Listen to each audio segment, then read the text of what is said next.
Welcome to the Breakthrough to Excellence podcast. I'm Jasmin Haley, healthcare provider turned educator, entrepreneur, and startup strategist. Not too long ago, I was burnt out, overwhelmed, depressed, and full of fear from a toxic work environment.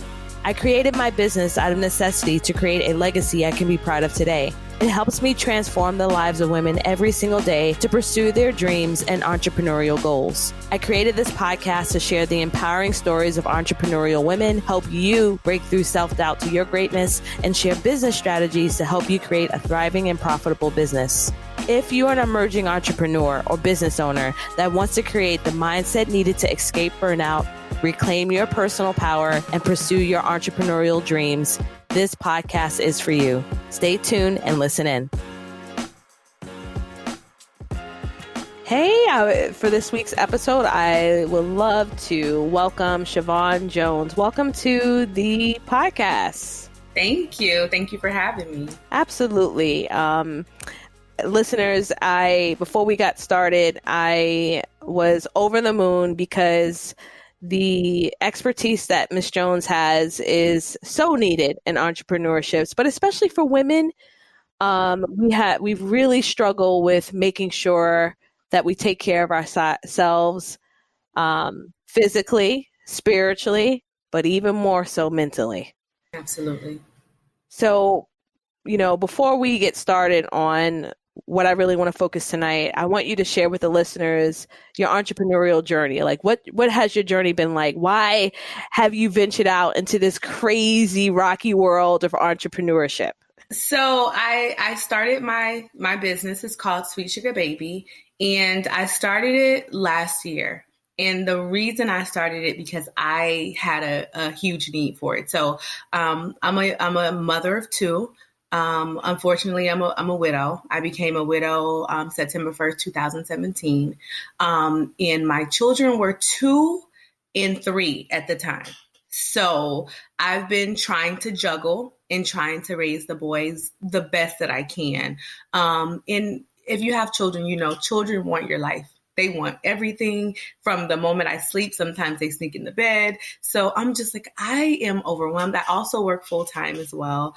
So I'm like, I'm just overwhelmed. This is a lot on my plate. It's a lot going on. So I'm like, I need to find a way that I can hit the reset button. I need to find a way that I can kind of just get in touch with myself because, as a widow, now I have the kids. And then, eventually I want to start dating and, getting out there, right? So I'm just like, I need to learn how to, one, get in touch with myself, hit the reset button, learn to love myself because now, being newly single, my body has changed and I've never dated with children. And it's a lot of different things that I was dealing with. So I loved sugar scrubs. And I was like, let me venture out. Let me research and let me see how I can make some sugar scrubs for myself. And I made some and I was like, this is nice. It made me feel good about myself. Nobody else knew I was, using sugar scrubs, but it made me feel so good. I got out of the shower just feeling like, all right, I'm ready. Let's go. So I started making it for myself. I started making it for my family. And then I was like, I think I can do this. So eventually it just blossomed into Sweet Suga Baby. And that's pretty much how I started my journey as an entrepreneur. And I believe March will be my 1-year mark. So it's been interesting. It's been fun, but it's no joke. Tell me about it. First of all, congratulations. Thank you. So, that's not an easy decision. I think, with women, especially when you're raising a family, it is so complex and it's so difficult. And I can't even imagine doing it single. I grew up in a single parent household and I know how hard it was for her. Yeah. Yeah. And it's hard juggling all of that. So kudos to you, first of all, even making that step to share your gift, to share what you love with others. Do you ever, in that instance of deciding to go into entrepreneurship, when you did, ever deal with any mommy guilt? Absolutely. Starting out, it's booming. It's fast. So, I spend a lot of time with my kids. I'm very active with my kids. We go everywhere. We're traveling. We're doing all types of stuff. So I've recently started getting into doing like farmers markets, and did one on Sunday, and I was there from like 8 o'clock till probably about 4:30, 5 o'clock. So those are long, extended periods of time on the weekend that I'm not with the kids. And there's always mommy guilt with working 9 to 5. But then I'm thinking, okay, well, I'm choosing to do this on the side. And now this is taking me away from, spending quality time with my kids on the weekends. And the weekends is all I have. So I've definitely experienced that. And a lot of times what I do is after like a big event like that, the next day I'll say, okay, well, let's go and get pizza. Let's go and get ice cream. Let's talk. And, they're still young. They're 4 and 6 now.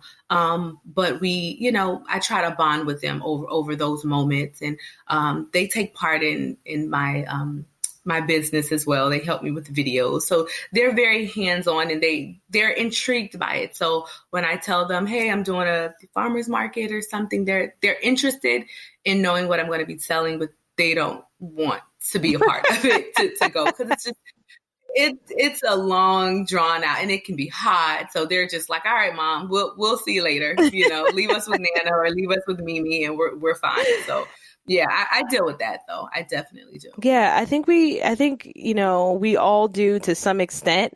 And there's times like even when I'm going out, if I'm speaking, or if I remember when I first started my business and I was blogging like crazy, I was podcasting like crazy. All of it was marketing, right? And I was showing up at events, and my husband was supporting me 100%. And I'm telling you, the comments though from other women asking me if my kids are okay, like they're good. Like the thing is that when I'm home, daddy's off working and mommy's home and she's handling her business, what she's got to do. And I think there's this thing in society where we feel like the woman has to always be the martyr. She's got to be the martyr. Right. You have to sacrifice your dreams and your goals and everything for your family. And if you get a family, that's it. There's no pursuing anything. Like that is your whole life. And I agree, like your life is going to be centered very heavily around your family. But at the same time, if you're not a balanced individual, you're not going to be happy. You can have your kids, you can have your husband, but if you're not pursuing your passion, what drives you, your creative side, then you may not ever feel that type of happiness or contentment or feel satisfied in any way. And honestly, your kids viewing you pursue your passion is going to fuel them to pursue their passion. It's a spiral, effect. So you definitely want to pursue what you're interested in so that they'll say, okay, well, mommy can create something out of nothing, so I can do it too. Yeah, absolutely. Absolutely. And it's almost like the only way we can break those barriers is by showing our children what's normal. It's normal for your dad to cook. It's normal for your dad to clean. It's normal for your dad to have his hopes and dreams, and mommy also to have her hopes and dreams. And even more so for males. You have males. I have 2 girls. But I mean, both of them really need to see that. Yeah, absolutely. I have a huge family support, so they're always there to help me, carry the load, because, it takes a village to raise kids, and especially, doing it on my own. Like it's been one of the toughest things I've ever done in my life is to raise children. I've, gone to school, I've worked hard, but raising children, no amount of education can prepare you to raise children. I don't care how smart you are, how educated, how physically, strong you are. It's different. It's different. Mm-hmm, Yeah. mm-hmm. Absolutely. Absolutely. So, one of the things that you have up here on your website, and we'll tell the listeners how to get there in a moment, but you say you have like very boldly, body care products made to encourage self-care. So you come from a mental health therapy background. Yes. And I think it's important for us to kind of dive into that. Right. And one of the biggest things I find with entrepreneurs is that we really struggle with our mindset. Mm-hmm. There's no preparation for that. And with entrepreneurship, it is very easy to get even more so burnt out more than anything. I think our hours are cray cray. They're not even like 40. They're like 80, 90 hours. On top of everything else. Yes. And then if you got a full-time job and you're working your business on the side, forget about it. Yeah. Forget about it. So with the mindset, everything is about the mind. Like whatever you tell your mind or whatever you believe, whatever your thoughts are, that's what you see. So the mind frame it's a major key in being balanced. Lately, I've been listening to a lot of meditation and a lot of affirmation podcasts just to start and set the tone for my day. And when my day starts to get a little hectic, I'll take a moment, step outside and just breathe. But it definitely is all about the mindset and what you're believing about yourself, what you're believing about yourself as an entrepreneur.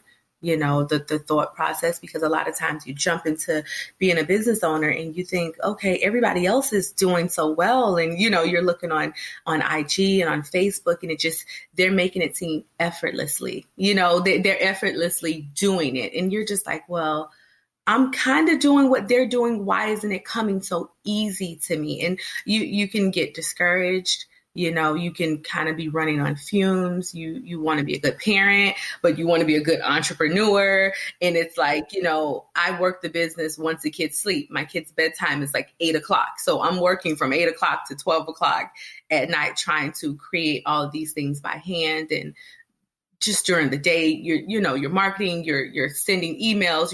It's a lot. So for me, I find it important to have like the balance. So I do partake in self-care as often as I can, like if not every day, every other day.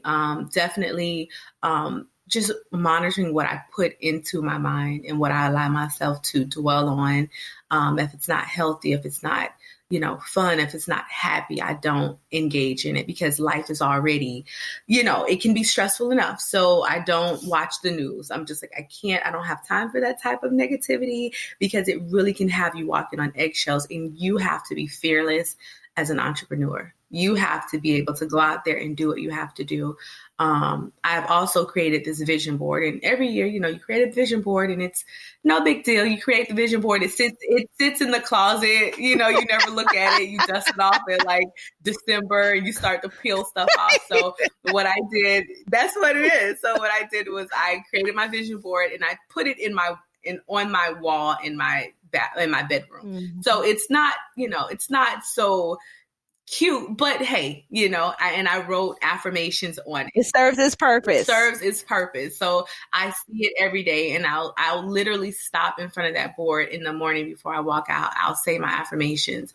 And that day, like, I don't know how it happens and just what it is about verbally saying the things that you want to see in your life. You start to actually see it, and that's the creepiest thing to me, because I'm just like, this really happened. Like it's really happening, like it's amazing. So I definitely think just affirmations and waking up and, whatever your belief is, I'll read the scripture for the day, or I'll say a prayer in the car with the kids just to set the tone, because when you're going out into the world, you don't know what you're going to experience. You don't know what you're going to get, and you don't know what type of encounters. And I deal with people every day because I am a licensed clinical social worker. So I have to put on a happy face and try to, help the next person that may not be able to pull themselves out. So mental health, mindset, thoughts, it goes hand in hand. It's really important. Yeah.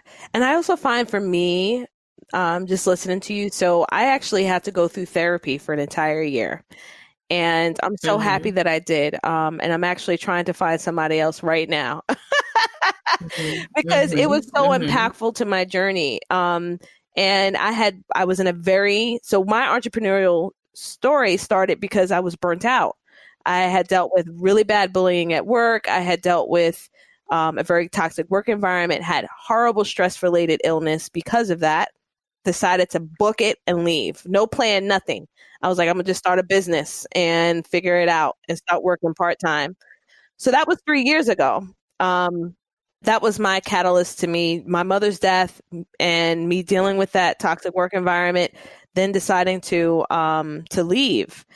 But it was the therapy that really made a difference for me. And it was my therapist, who was also a licensed clinical social worker. She recommended for me to get introduced to Brene Brown. And oh my goodness. Life changing. I watched her TED Talk, and then I devoured almost nearly every book that woman has written. Yes. Because, and the reason why I mention it, not because I'm trying to monopolize this section, but just to say that vulnerability was such a critical piece missing from any interaction I was making.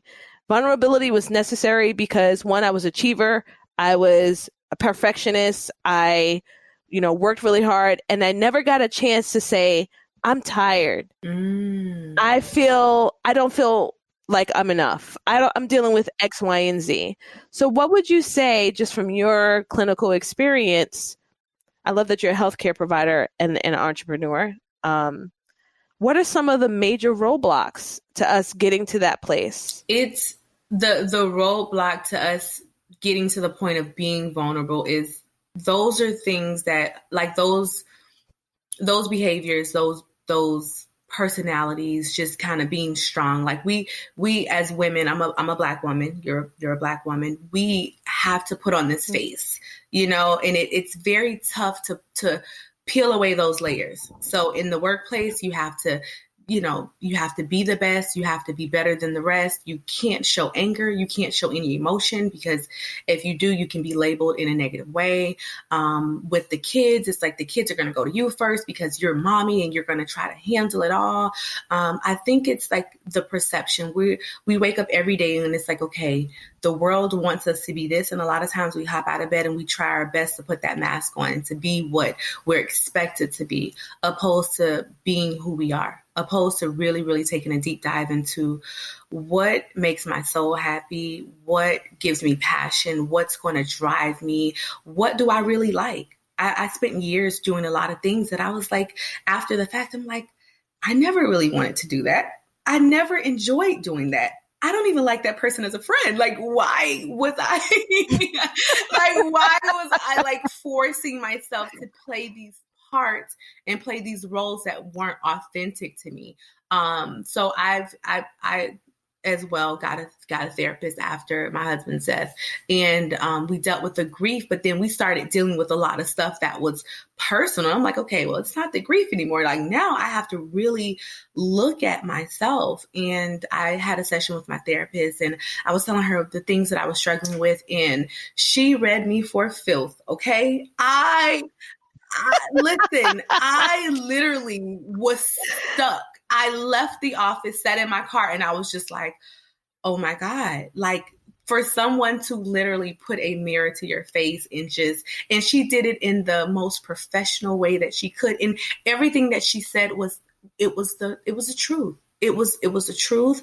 I wasn't ready to face it. It was, you kind of swallow so many different things. So you're just like, I'm fine. And you're this strong person. But for someone to show you all of your weakness right in that moment, it was breathtaking. And it took me a few days to process that session. And I was just like, the first thing I was like, I can't go back to her, because I don't know who she thinks she is to tell me all of this stuff about myself. That was absolutely true. I could not handle it, because I'm like, I thought I was doing a good job at pretending to be this very strong person. Like, everybody comes to me, I solve problems. I solve problems at work. Yes. I solve problems at home. Yes. Kids, I just solve problems. So for her to just look at me and say, no, I can see through that. That's no, I can see through that. And it was I felt naked. And that was the vulnerability part that Brene Brown talks about, is just being able to get in touch with your emotions and not being ashamed of it. So with the self-care and different things like that, I had to say, you know what, I am overwhelmed. This is a lot, like, I had to be able to have those key people, which I am still a very strong person, but I do have key people that I feel safe with to be vulnerable. I have a group of girls that if I'm struggling, I'll text them, hey, ladies, say a prayer for me, because I'm struggling right now. I'm having a moment. And this is with, personal life with the kids. I texted them the other day. These kids are kicking my butt. Help me, pray for me, something. I'm like grasping for straws at this point, but it's important to have people that you do feel safe with, that you can just take off the mask, because it is so hard to walk around and be this person for so long, and just to be able to be vulnerable around certain people. It's yes. Like you can breathe. Like it's really like you can breathe. Yes. So sometimes I'll tell my mom, I really needed you. If something happened, I'm like, Mom, I really needed you. Like the reason why I reacted in this way is because you hurt my feelings. Like, okay, you hurt my feelings. Or I just had a conversation yesterday. Like, I feel like an abandoned little girl. I have to be able to tap into those emotions that I feel on a regular basis. And it's not easy.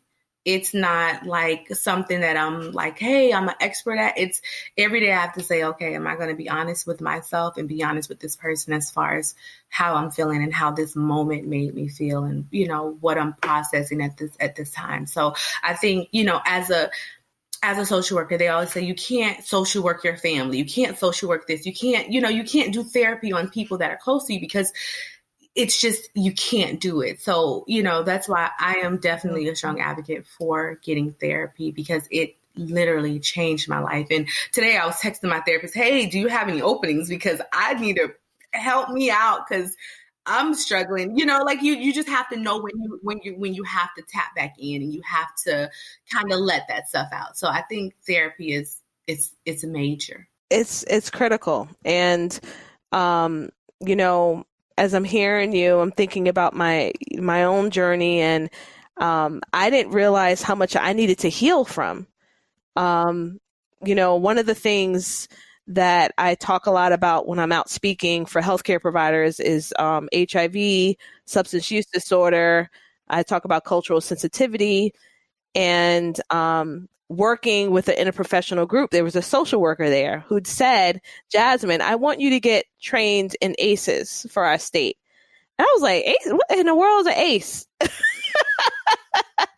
And when I learned about adverse childhood experiences, and I said, how the heck did I get out of my life with all the trauma I've experienced, and come out to be who I am today? And I think, although this is an entrepreneurship podcast, your personal life will affect what impact you can make on a professional level, whether it's owner of business or not.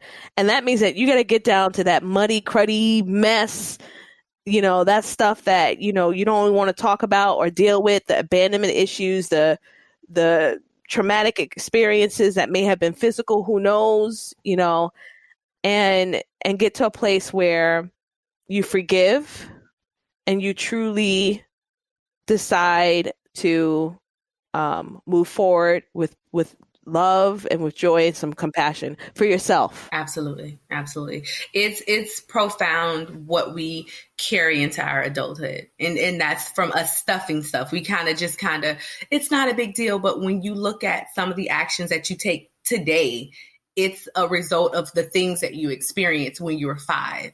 I can become defensive. I'm going to shut you out before you shut me out. And that's stuff that I've experienced. And that's a result of my childhood and those things that I've kind of buried. And, you grow up and you pretend to forget about it, and you feel like time has removed you from that situation. So you're not that person, but certain triggers will leave you like a 6-year-old little girl. Like certain things will just snap you back into that moment.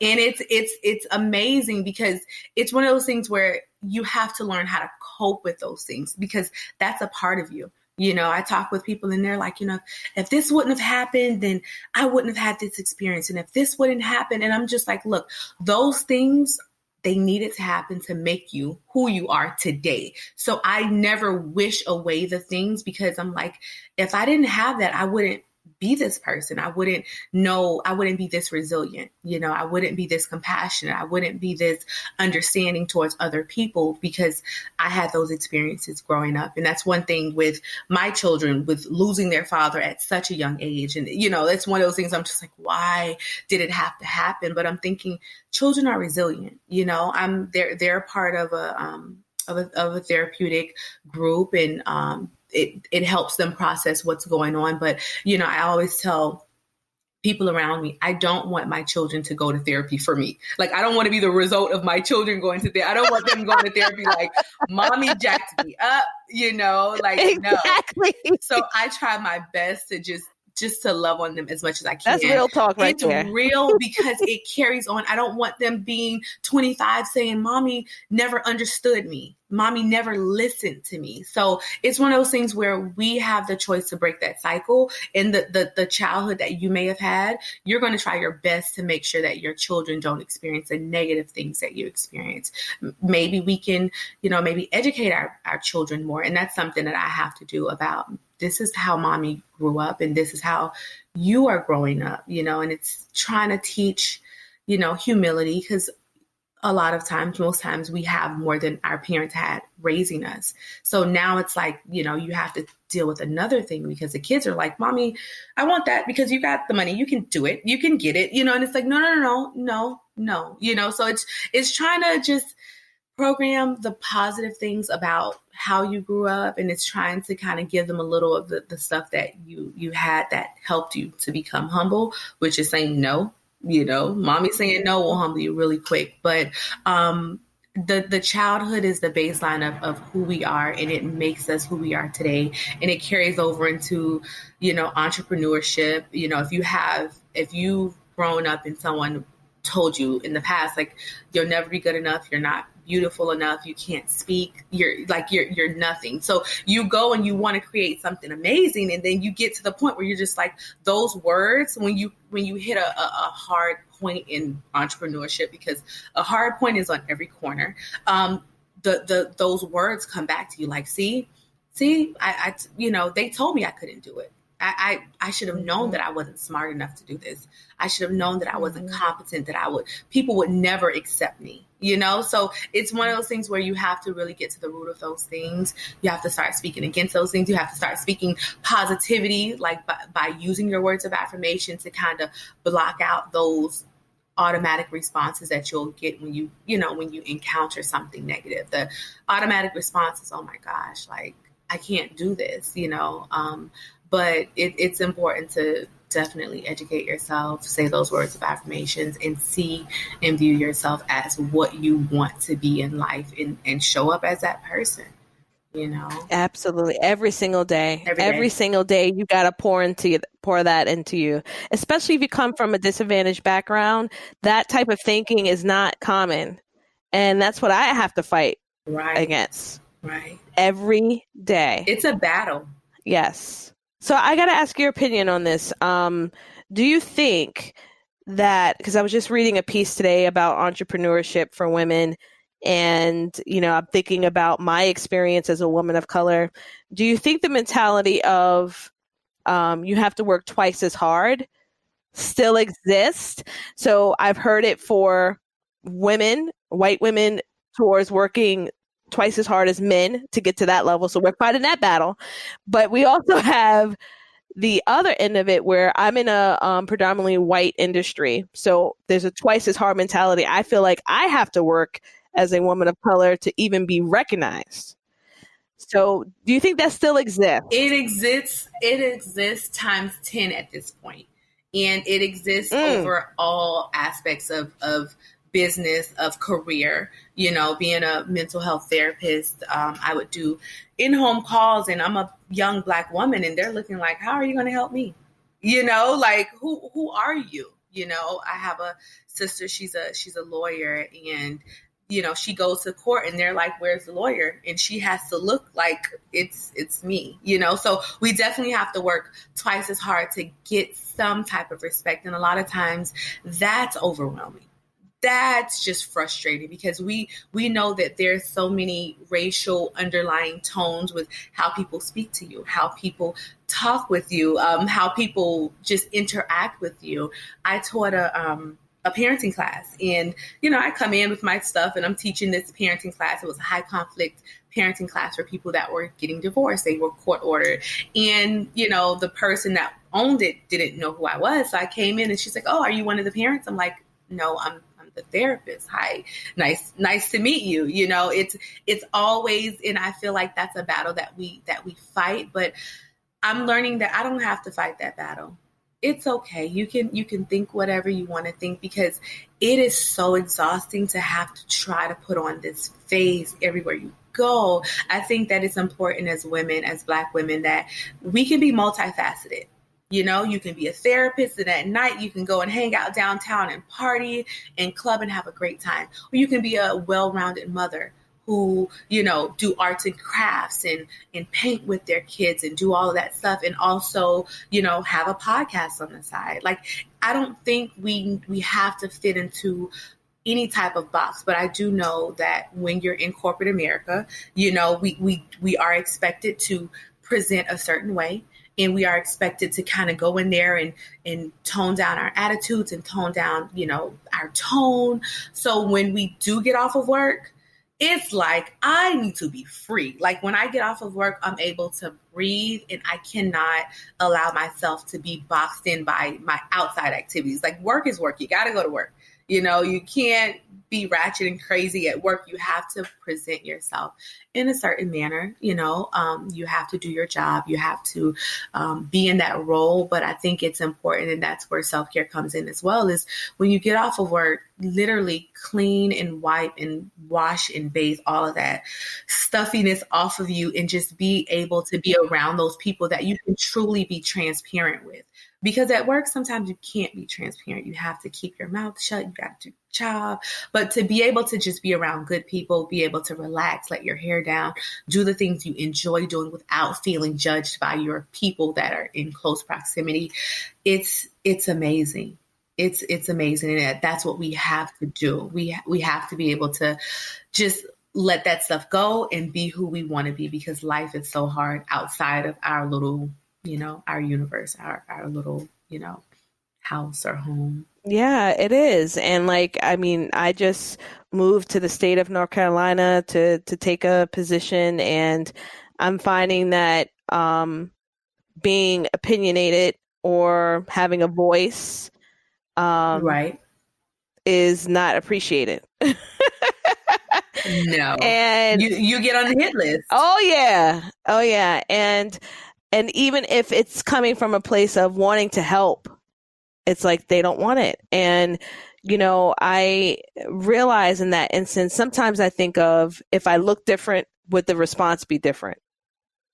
If I was a certain age, would the response be different? All of that, ageism, colorism, all that stuff, are parts of things that you have to consider. So on a daily basis. Yeah. Yes. So I will be taking a bath tonight with my bath bomb. Relax. Yes. Yes, absolutely. All right. So I've got one more question for you. This has been such a wonderful conversation, Shavonne. It has been. Please, if you look back, just like at the very beginning, the very, very beginning, the time where you're actually ready to start it, you're a little hesitant, what advice would you give yourself? Just do it. Just do it. Nothing is ever perfect. Nothing is ever going to go the exact same way that maybe someone else's journey is. Just do it and continue to be consistent. When I first started, I was like, okay, if I do this, I have to be consistent. And I've, some things I haven't been as consistent with in the past. And when I started, I was like, if I do this, I have to be consistent with it. And thank God I've been able to be consistent. The days that I don't want to do it, I'm like, I'm going to do something. I'm going to post something. I'm going to email somebody. I'm going to reach out.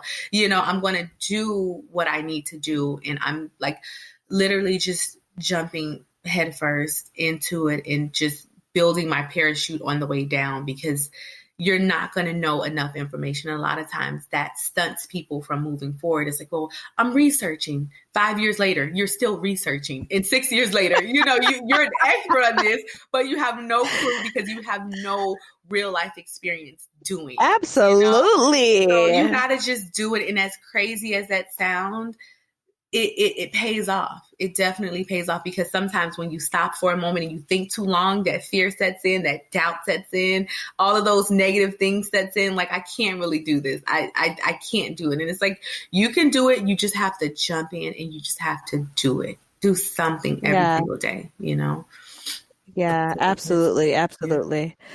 All right. So tell the listeners where they can find you. First of all, the products that you have are they look amazing. I'm actually going to order some when we're done tonight. But tell them, where can they find you on social media, whatever. And also, tell us about your podcast too, because you are a fellow podcaster. So my podcast is a little ratchet, but I'll tell you about the podcast later. But we're multifaceted. Remember, I said we're multifaceted. We talk about everything, okay? So you can find me on social media at Sweet Suga Baby on IG. Sweet Suga Baby. I am Sweet Suga Baby on Facebook. On Twitter, I am one Sweet Suga Baby.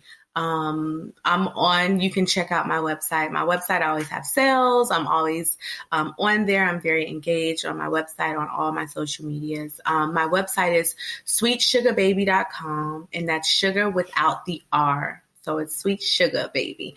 Definitely check me out if you guys have any questions, any personal questions, or any specific questions about your skin, about self-care. Definitely reach out to me. I'm definitely here to help you in any way that I can. So that's me. Oh, I love it. Well, thank you again, Shavonne, for being on the show. I can't thank you enough for sharing your insight. I would love to have you back on to talk more about some more stuff, because there's a whole different layer. Okay. It really is. That was such an enriching conversation. Thank you so much.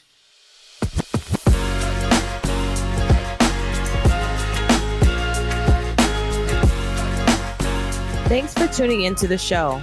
Dive in deeper by visiting the show notes for this episode or listening to more episodes on JasminHaley.com. If you found value in the show, share with a friend or leave us a review. I'll see you next time.